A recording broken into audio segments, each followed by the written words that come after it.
mind arc. Always a hot topic, right? Yeah, for sure.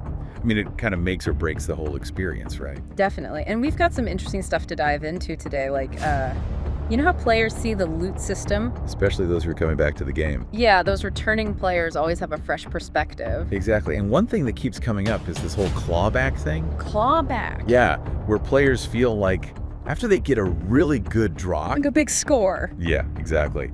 Then it's like the game's trying to balance things out, and they get worse drops for a while. So the game's like this, what a stingy entity trying to get its pets back. Right. So is there actually any truth to this? Or is it all in their heads? I mean, we know loot and mind arc is all about probability, right? Totally random chance. But yeah, it's easy to see how those, short-term ups and downs can kind of fuel that clawback myth. So just bad luck, basically. Well, pretty much it's like flipping a coin, right? You might get a bunch of heads in a row, but that doesn't mean the coin is rigged. So even if you get a massive global forward, your next hunt could still be a total bust just because of the random nature of it all. Exactly. And that's where that whole expected return thing comes in. Right, which a lot of players talk about. Yeah, basically it's like the average amount of PEDs you can expect to get back. Over like a really long time? Exactly. Over a huge number of hunts. But it's not a guarantee, obviously. No, definitely not more of a theoretical average based on things like how good your weapon is and, most importantly, your looter level. Right, so it's more like a target you're aiming for. Yeah, a good way to think about it. Sometimes you hit the bullseye, sometimes you're off a bit, and then sometimes, you get those crazy outliers. For better or worse. Exactly. And that's why it's so important to remember that looking at like a small sample size, let's say 500 kills or something, can be really misleading. Especially if you happen to be in one of those outlier phases. Totally. You could end up with a completely skewed idea of how the system actually works. Yeah, that makes a lot of sense. It's like, judging a restaurant based on just one meal. You could have gotten the best thing on the menu or the worst, but you really need more data to form a real opinion. Great analogy. It really highlights why it's crucial to look at the bigger picture when we're talking about loot and mind arc. Absolutely, and I think that leads us perfectly into our next point, which is looter levels. Ah, yes, the eternal debate. Are they a help or a hindrance? We'll find out after the break.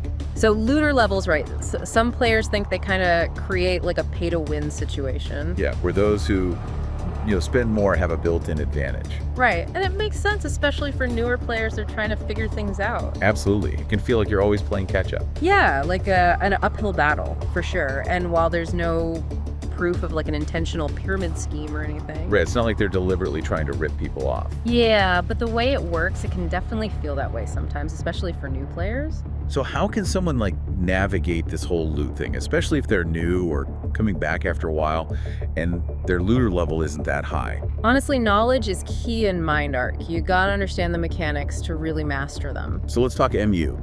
Markup. Right, markup. Mm-hmm. It's a term everyone uses, but might not be totally clear what it means. It's basically like the potential profit you can make from hunting a mob.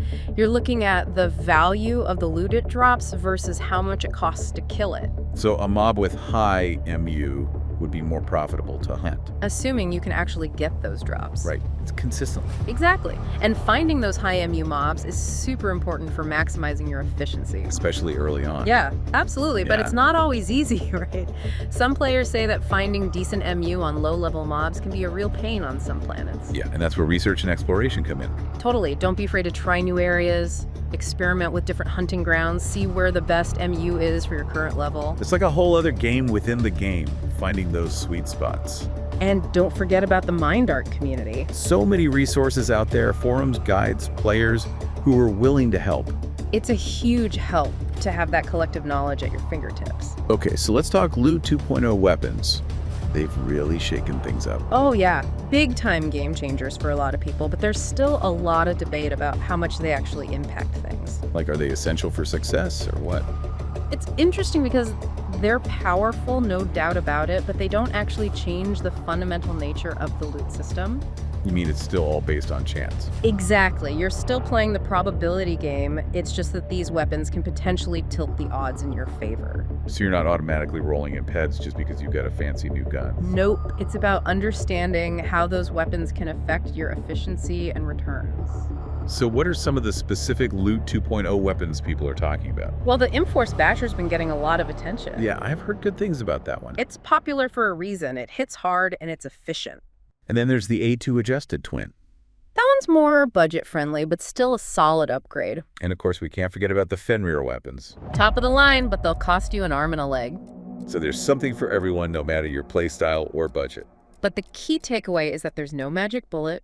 You still got to do your research, try things out, find what works best for you. It's about understanding the nuances of each weapon, how they perform in different situations, and whether they fit your hunting goals. You got to make informed decisions based on your individual needs and strategies. That's where the real skill comes in. It's not just about having the best gear. It's about understanding the system, adapting to the changes, and making smart choices to maximize your success. Absolutely. It's a constant learning process.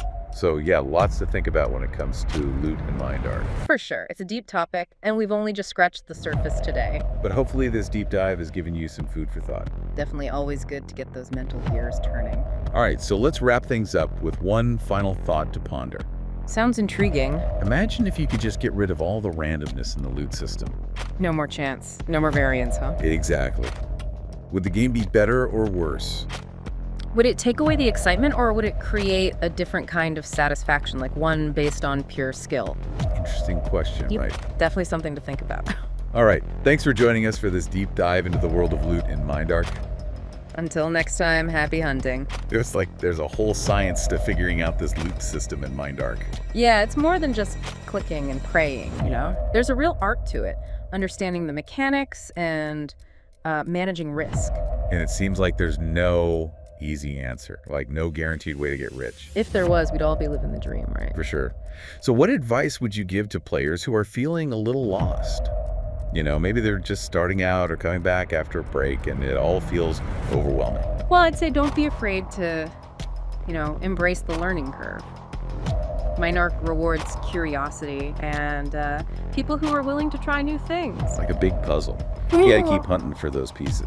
That's a great way to put it. And the Mind Arc community is a huge resource. Right, we've mentioned it before, but seriously, don't hesitate to ask questions. Yeah. Get advice from experienced players. There are forums groups, even people in the game who are happy to help. It's like having a guide in the wilderness pointing out the best paths and warning you about the dangers.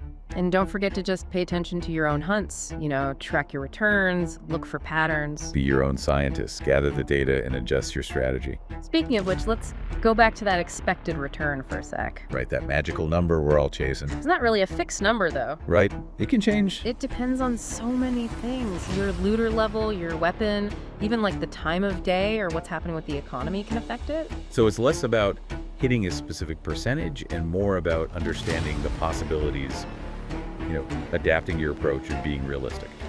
Yeah, like riding the waves. Some are going to be bigger than others, but the important thing is to stay on the board. Love that analogy. Mm-hmm. And it all comes back to that main point loop in Mind Arc. It's a game of chance, but there's still skill involved. It's a balance. You got to accept the randomness, but also try to improve your odds. And that's what keeps it exciting, right? Yeah. If we knew exactly what we were going to get every time, it wouldn't be fun. The mystery, the possibility of hitting it big, that's what keeps us coming back. So as we wrap up this deep dive into Mind Arc's loot system, I'll leave you with one last thought. What if you could just get rid of all the randomness in loot? No more chance, just pure skill. Exactly. Would it make the game better or worse? Would it ruin the fun? Or would there be a different kind of satisfaction, knowing that success was entirely in your hands? That's a good question. I guess it depends on what kind of player you are. Something to ponder for sure. Thanks for joining us on this deep dive into loot in Mind Arc. Happy hunting, everyone.